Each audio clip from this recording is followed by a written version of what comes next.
오늘 우리에게 주시는 하나님의 말씀 보도록 하겠습니다. 구약 성경 사무엘상 7장 3절 한 절 말씀입니다.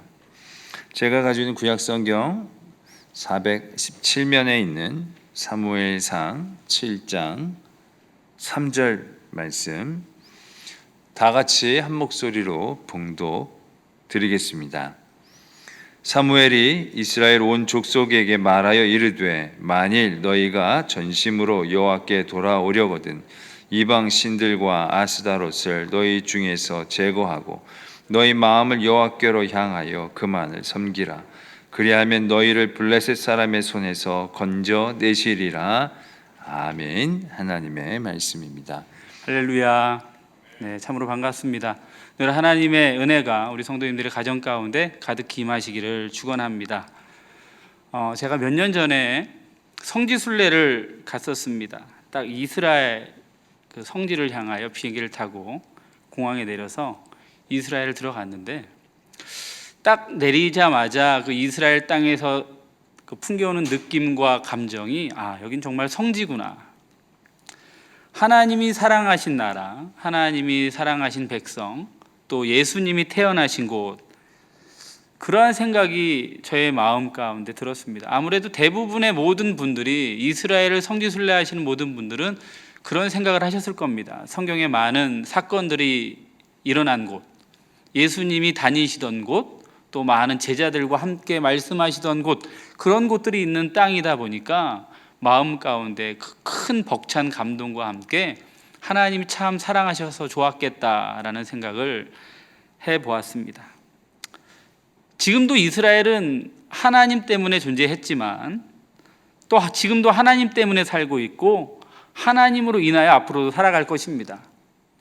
믿음으로도 그렇지만 경제적으로도 성지 순례를 통한 많은 수입이 또 이스라엘을 지탱해 주고 있는 것 또한 사실이기 때문에 그렇습니다.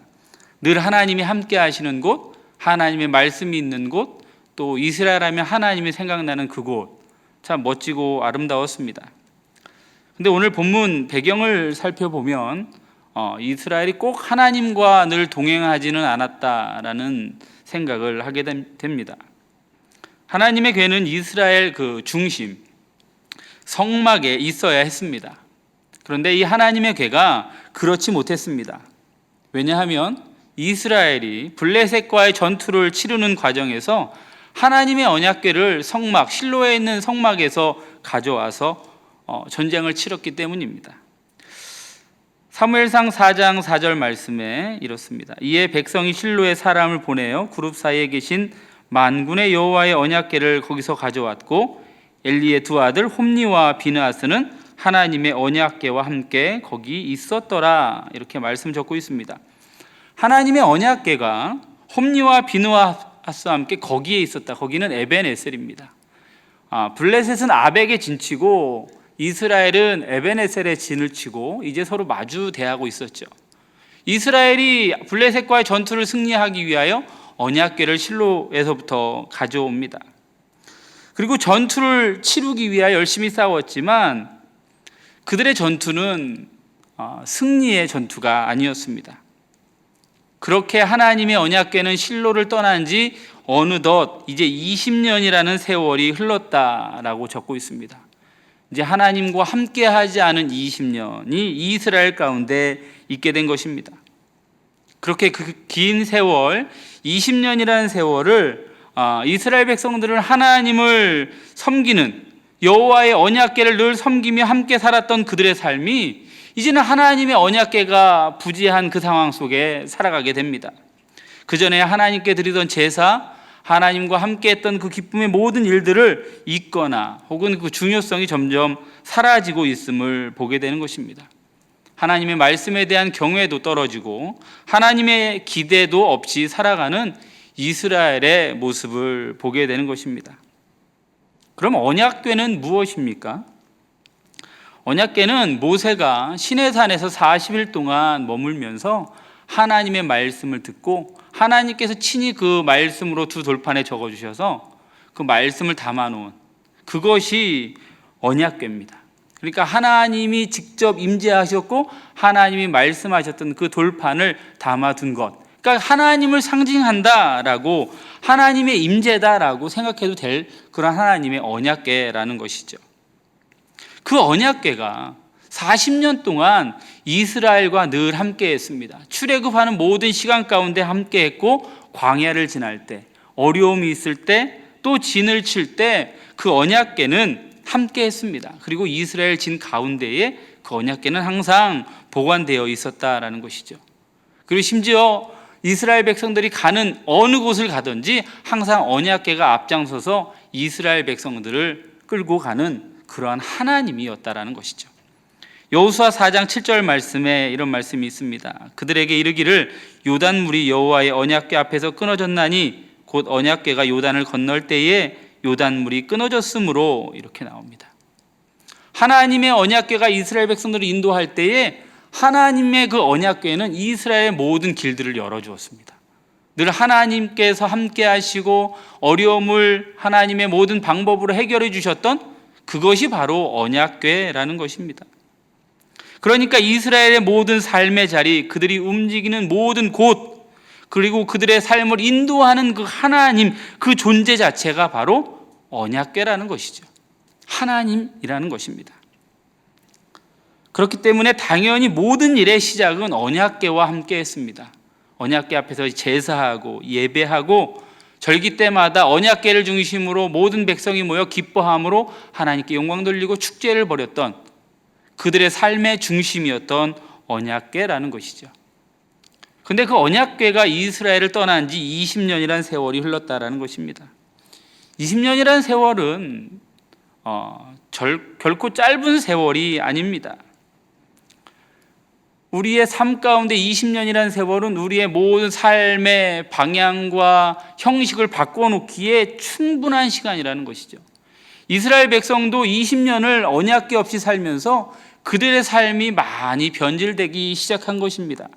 과거에는 하나님 중심의 삶, 하나님이 인도하시는 그 방향으로 따라가고 하나님 앞에 제사를 먼저 했던 이스라엘 백성이었지만, 언약궤와 함께 하지 않는 그 20년의 세월, 그 세월 속에서 과거의 자신들의 모든 삶의 양식들은 다 없어지고 이제 새로운 삶의 양식으로 그들의 삶을 바꿔가게 되었다라는 것입니다. 삶의 중심이 하나님의 언약궤에서 이제는 나의 중심으로 옮겨지는 그러한 이스라엘. 그냥 또 이제 언약궤가 없으니까요, 성막에를 가도 하나님의 언약궤를 만날 수가 없는 겁니다. 그러니까 이제 굳이 성막에 갈 필요도 없는 거예요. 하나님 앞에 제사, 그냥 내가 있는 그 자리에서 제사하면 됩니다. 내가 거하는 그 집에서 제사하면 이제 되는 거예요. 하나님의 언약궤는 어디에도 없기 때문에 그들의 삶이 그렇게 변해가고 있었다라는 것이죠. 이렇게 그들의 삶의 스타일이 결국은 하나님과 멀어지게 되고, 그 멀어짐은 하나님을 마음으로부터 멀리하게 되고 그들의 신앙은 없어지게 되고 점점 우상 숭배로까지 가게 되는 그러한 모습으로, 죄악의 길로 가는 이스라엘의 모습들을 볼 수 있다라는 것입니다. 그때에 오늘 본문 말씀이 사무엘이 이스라엘 백성에게 전하는 말씀입니다. 너희가 전심으로 여호와께 돌아오기를 원한다면 그들의 자리를 다시 새롭게 하기를 촉구하는 본문이 오늘 본문의 말씀이라는 것입니다.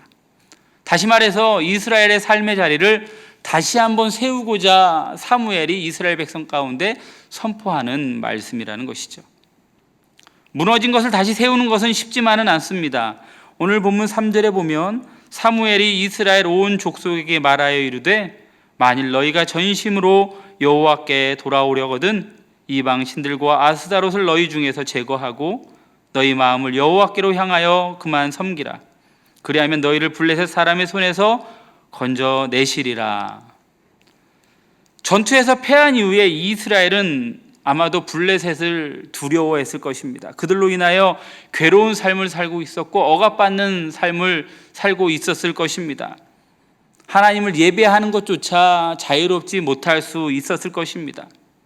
그러한 환경에 살아가는 이스라엘 백성들, 그들의 그러한 억압된 삶, 통제된 삶이 이제는 하나님의 백성으로서의 태도, 삶의 방법을 모두 잃어버리는 20년이라는 시간을 통하여 모두 변해가는, 변질되어가는 시간이 되었다라는 것이죠. 그래서 오늘 본문을 통해서 알 수 있듯이 심지어 하나님을 섬기지 않을 뿐만 아니라 이방의 신 아스다롯을 섬기는 수준의 패역한 삶을 살았다라는 거예요. 블레셋이 이스라엘과의 전쟁에 승리하고 하나님의 언약궤를 뺏어갑니다. 그리고 그 언약궤를 다곤 신전에 넣어놓죠. 그런데 거기에서 하나님께서 다곤 신을 다 끊어버리셨습니다. 그럼에도 불구하고 블레셋도 마찬가지고 이스라엘도 하나님의 앞에 온전한 삶을 살지 못하는 거예요.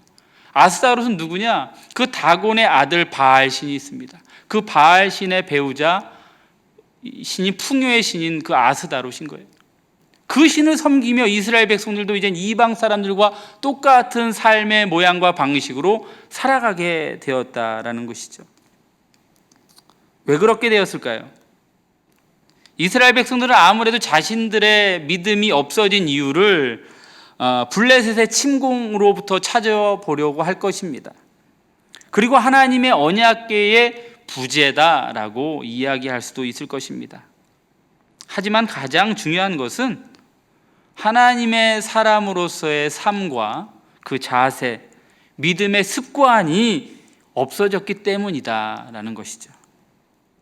하나님의 언약궤가 그들의 진영에서 떠나서 블레셋 진영으로 빼앗기자 그들은 하나님 중심의 삶이 없어져 버렸습니다. 하나님의 궤가 없어지자 어디서 예배해야 할지, 어떻게 하나님께 부르짖어야 할지, 제사해야 할지 방황했을 것입니다. 함께 할 수도 없는 하나님의 언약궤. 그들에게는 아마 처음에는 혼란과 고통의 시간들이었을 것입니다. 저는 오늘 이 본문을 보면서 지금 우리의 삶의 모습과 너무나도 유사하다라는 생각을 하게 됩니다. 오늘 우리 신앙의 자리는 어떻습니까? 전염병이라는 이러한 블레셋이 우리를 향하여 왔습니다. 하나님께 예배하고 성전에 모이는 것조차 방해받고 있습니다. 이 코로나라는 블레셋을 통하여 우리는 언약궤 중심의 이스라엘의 모습과 우리를 비교해 볼 수 있게 된다는 것입니다. 언약궤를 빼앗긴 이스라엘 백성들이 그들의 삶의 모든 것들이 잊혀지고 주님 앞에 범죄하고 이방을 섬기는 그러한 타락한 백성이 되었던 그 모습을 우리는 기억하고, 우리도 이 전염병의 이 시기에 하나님 앞에 나아가지 못한 우리의 삶의 자세를 자세히 들여다보고 또 경계해야 할 필요가 있다라는 것입니다. 우리는 매주 교회 나와서 봉사하고 예배하고 찬양하고 또 함께 식사도 하고 여러 가지 모임도 가졌습니다. 사랑하는 성도들과 함께 만나서 이야기도 하고 대화도 했습니다. 그러나 갑자기 어느 날 이러한 질병이 우리 가운데 오고 우리는 모일 수 없게 되었고 예배할 수 없게 되었고 함께 찬양할 수 없게 되었습니다. 어느 날부터인가 우리의 모든 신앙의 일상은 멈춰져 버렸습니다. 자의가 아닌 타의로 우리의 신앙은 멈춰져 버리게 되었다는 것입니다. 매 주일마다 예배 때마다 열심히 얼마나 바쁘게 살았습니까? 주중보다도 주일을 더 바쁘게 살았던 우리들입니다. 그 시간이 사라져 버렸습니다. 처음에 주일이 되자 교회를 가야 하는데 처음에 교회를 못 가는 주일이 되자 우왕좌왕 어찌할 바를 몰랐습니다. 모든 성도님들의 아마 모습이었을 것입니다. 뭐하지? 예배 시간인데 뭐하지? 봉사하는 시간인데 뭐하지? 라는 아마 그러한 생각들을 많이 했었을 것입니다. 그런데 지금 그 세월이 1년 반이라는 시간을 지나오면서 우리는 자연스럽게 그러한 예배를 가지 않는 것에 대하여 어느 순간 적응해 있다라는 것이죠. 그리고 너무도 쉽게 우리는 신앙의 모습을 이미 다른 것과 많이 바꿨습니다. 지난 주일에 2020년 도쿄올림픽이 폐막되었습니다. 우리나라는 금메달 6개, 은메달 4개, 동메달 10개, 그래서 종합순위 16위로 올림픽 경기를 마쳤습니다. 다 모든 선수들이 정말 열심히 싸워준 덕에 좋은 결과를 얻었지만 그 중에서도 정말 가장 많은 메달을 가져온 종목이 있습니다. 바로 양궁입니다. 혼성 단체, 여자 단체, 남자 단체, 여자 개인 이렇게 한 종목에서 금메달 4개를 다 따온 거예요. 그러니까 우리나라 금메달 6개 중에 4개가 거기서 나온 거죠. 얼마나 대단합니까? 대단한 일입니다. 어떻게 우리는 그렇게 양궁을 잘할 수 있을까요? 국궁도 아니고 양궁인데 우리나라 민족이 다 활을 잘 쏠까? 저는 활 잘 못 쏩니다. 저는 군대 있을 때 사격을 해도 늘 낙제해서 다시 쐈습니다. 그러다 보니까 아무래도 뭐 우리나라 모든 민족이 다 관역을 잘 맞추는 것 같지는 않습니다. 그런데 어떻게 양궁은 금메달 4개나 딸 수 있었을까? 타고난 재능이 또 그들에게도 있었겠지만 그것은 바로 어떤 상황에도 자신의 컨디션을 최상의 상태로 유지하기 위한 노력과 훈련, 그러한 루틴을 만들어 갔다라는 거예요. 그들의 인터뷰를 보면 그렇습니다. 실제 경기장과 같은 모양에서 무관중 상태로 훈련하고 똑같은 상황과 자극들을 많이 만들어 놓고 그 안에서 훈련했다라는 거예요. 어떠한 상태에서든지 최선의 것을, 최상의 컨디션을 낼 수 있는 삶의 패턴을, 루틴을 만들어 냈다라는 것이죠. 운동선수에게 있어서 루틴은 정말 중요합니다. 왜냐하면 선수를 최상의 컨디션으로 만들어주기 때문입니다. 우리 야구를 보면 막 코 만지고 머리 만지고 뭐 많이 합니다. 방망이 끼고 장갑 다시 고쳐매는 선수도 얼마나 많이 있습니까? 특히 루틴에 유명한 선수, 테니스 선수 나달이 있습니다. 그 나달이라는 선수는요, 서브를 넣기 전에 다양한 여러 가지 12가지 루틴이 있다고 하는데 한 가지만 예를 들게 서브 하기 전에 루틴입니다. 딱 공을 들고 라켓을 들고 서면 발로 다 라인을 한번 걷는답니다. 그리고 엉덩이에서 바지를 빼내고, 흰 바지를 빼내고 어깨를 2번 잡아, 양쪽을 잡아 당기고 코 만지고 머리 만지고 코 만지고 머리 만지고 그 다음에 서브를 하는 거예요. 그러니까 서브를 한번 하기 위해서 그 동작을 똑같이 하고 서브를 하고 똑같이 하고 서브를 하는 겁니다. 그래서 어느 사람들이 그 나달의 루틴에 대해서 이야기하면서 미신 아니냐 그랬더니 나달이 이야기합니다. 미신은 아니라는 거죠. 이 모든 게 나 자신을 경기에 온전히 임하도록 하는 행위인 것이지 그것이 미신은 아니다라고 했다라는 거예요. 이 경기에 내가 온전히 임하기 위한 나의 준비 동작이라는 거예요. 그러한 준비 동작을 통해서 온전히 경기에 임하는 것. 그러니까 이 모든 이 루틴은 선수들, 모든 운동 선수들이 갖고 있고 이러한 것들이 루틴을 할 때, 운동을 수행할 때 최상의 것들을 나타낼 수 있는 그런 것이라고 루틴을 이야기하더라고요. 그러니까 운동 선수들한테는 그 루틴이 정말 중요한 것입니다. 요즘 우리의 모습은 신앙생활의 습관은 잊혀지고 있습니다. 코로나 전 우리가 주일일 때 모두가 모여서 예배했을 때를 생각해 보면 주일날 아침이 되면 모든 가정들이 교회를 가기 위해 정말 바쁩니다. 모든 식구들이 일어나서 비슷한 시간에 씻고 옷을 입고 일주일 만에 매보는 아이들은 가방, 공과체기들은 가방을 챙기고 또 봉사할 부서들을 향하여 엄마 아빠는 나아가고 찬양대로 가고 또 학교 친구가 아닌 교회 친구들을 만나기 위한 그 기쁨과 설레임으로 아이들은 교회에 옵니다. 또 한 주간 교회 학교 선생님들은 공과 공부는 미리 안 했지만 그래도 신앙의 양심으로 주일날 아침이면 공과책 한번 훑어보는 그러한 루틴으로 또 시작을 하죠. 부서에 가면 정리를 하고 또 여러 가지의 그러한 신앙생활이 우리가 교회에서 항상 해왔던 그런 삶의 습관들, 루틴들이 있다라는 겁니다. 또 예배 전에 안내를 하다 보면 항상 10분 전에 오시는 분, 5분 전에 오시는 분이 계십니다. 정확하게 예배가 시작할 때 오시는 분이 계시고 항상 5분 후에 오시는 분이 계십니다. 그리고 기도할 때 오시는 분 계시고 찬양대 할 때 오시는 분, 매주 똑같은 시간에 똑같은 장소로 똑같은 길로 오셔서 같은 자리에 앉으시는 거예요. 우리는 그러한 신앙의 루틴이 있었습니다. 늦기는 했어도 늘 교회를 향한 마음, 게으르긴 했어도 하나님과 함께하는 마음, 주의 말씀을 늘 공부하지는 않았지만 가르치기 위해 준비했던 그 삶의 루틴들이, 신앙의 루틴들이 다 있었다라는 것이죠. 그러한 삶의 패턴이 우리의 신앙을 잡아주는 구조였다라는 것입니다. 그런데 지금은 우리가 예배를 갈 수 없고 봉사할 수 없고 우리 여러 가지 모양으로 하나님의 일들과 하나님의 사람들과 모일 수 없게 되었습니다. 처음에는 우왕좌왕했지만 우리는 빠르게 새로운 루틴이 생겨나는 거예요. 주중에 한 수요일이나 목요일쯤 되면 이제 주말에 어디를 갈까를 서치하는 루틴이 생겼습니다. 이번 주말에는 뭘 먹을까에 대한 고민에 대한 루틴이 생겼다라는 거예요. 자연스럽게 하나님의 성전에서의 신앙을 위하여 살아갔던 그 루틴의 모든 시간이 이제는 나의 인생의 풍요와 즐거움을 위한 삶의 루틴으로 하나씩 차츰차츰 바뀌어가다가 이제는 자연스럽게 그렇게 바뀌어간 거예요.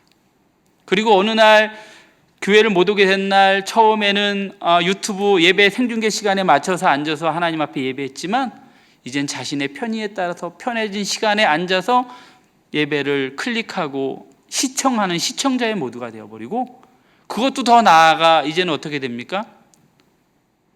2배속 뭐 좀 더 넘겨서 예배를 드린다고 본다고 하고, 이제는 그것도 길어서 목사님의 설교만 딱 듣고 끝나버리는 그러한 신앙생활의 루틴이 우리 가운데 찾아왔다라는 거예요.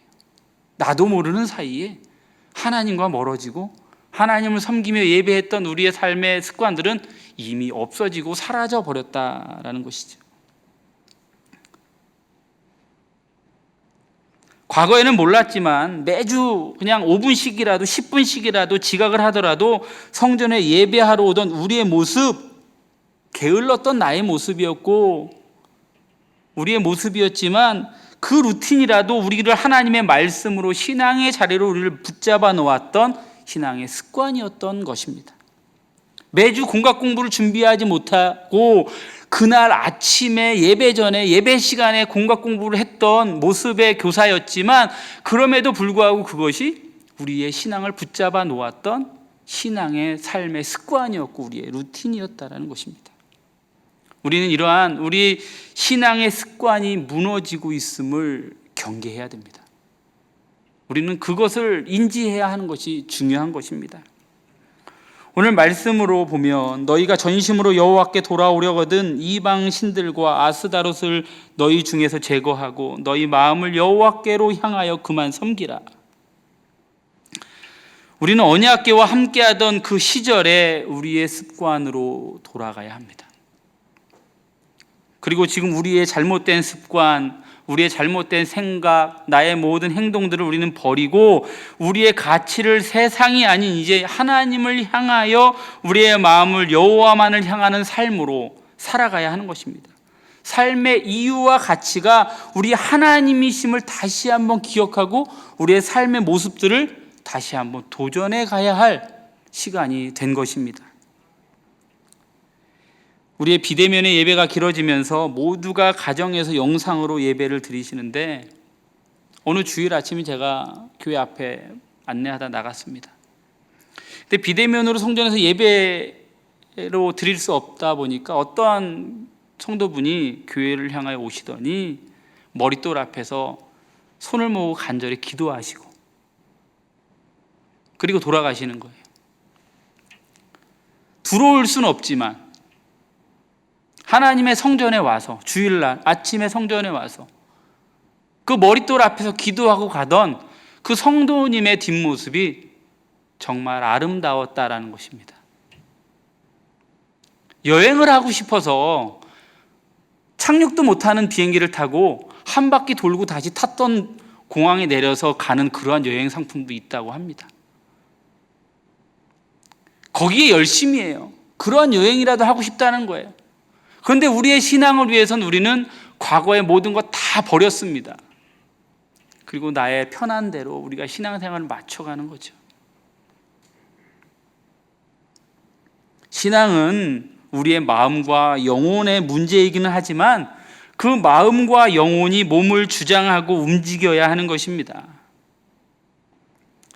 그렇게 신앙의 행동과 삶이 우리의 믿음과 영혼을 주님께 붙잡아주는 역할이 있었던 것입니다. 이제는 우리도 사무엘의 말에 귀를 기울여야 합니다. 만일 너희가 전심으로 여호와께 돌아오려거든 우리의 모든 평안함, 나의 모든 부요함, 나의 모든 평안함, 물질의 가치관 모두 제하고 우리의 마음을 오직 여호와께로 향하여 하나님만을 섬겨야 할 것입니다. 그 섬김이 마음에서뿐만 아니라 우리의 삶에서 실천이 되고 행동을 가능케 하고 움직이게 하는 믿음을 향한 강한 의지가 필요한 것입니다. 우리가 걷다가 뛰는 것은 쉽습니다. 그런데 앉아있다 누워있다 뛰는 것은 어렵습니다. 우리의 신앙도 마찬가지입니다. 하나님 앞에 예배하기 위해 준비되어진 동작들이 있다가 하나님 앞에 예배하고 하나님을 섬기는 것은 정말 쉽습니다. 그러나 전혀 기대하지 않았고 엉뚱한 모습으로 있던 우리가 어떻게 하나님이 부르시는 그때에 하나님 앞에 나올 수 있겠습니까? 신앙의 걸음을 우리는 늘 걸음으로 준비하는 하나님의 성도가 되어야 할 것입니다. 신앙의 패턴, 경기에 온전히 임할 수 있는 루틴으로 준비되어 온 마음과 전심으로 주님 앞에 나오는 그런 하나님의 성도들이 되기를 원합니다. 늘 준비된 신앙의 습관으로 믿음을 유지하시는 우리 성도님들 되기를 축원합니다. 특별히 특별 새벽 집회 기간입니다. 성전에 오는 우리의 기쁨을 회복하시기를 축복합니다. 성전에 올 수 없다면 오는 것과 같은 과정을 갖고 하나님 앞에 예배하십시오. 다 준비하고 나갔다가 주차장 갔다가 들어와서 TV에 앉아서 그게 어려우시다면 그래도 옷까지는 입는 것까지는 똑같이 해서 앉아서 예배하는 그런 하나님의 성도가 되어야 하지 않겠습니까? 성전에서 예배가 회복될 때 우린 준비된 그 자세로 바로 예배당에 갈 수 있는 그런 하나님의 성도가 되는 것입니다. 그런 우리의 신앙의 습관들, 루틴들을 잘 준비하셔서 하나님 앞에 귀하게 축복받고 사랑받는 우리 청원의 모든 권속들 되기를 주님의 이름으로 축원합니다.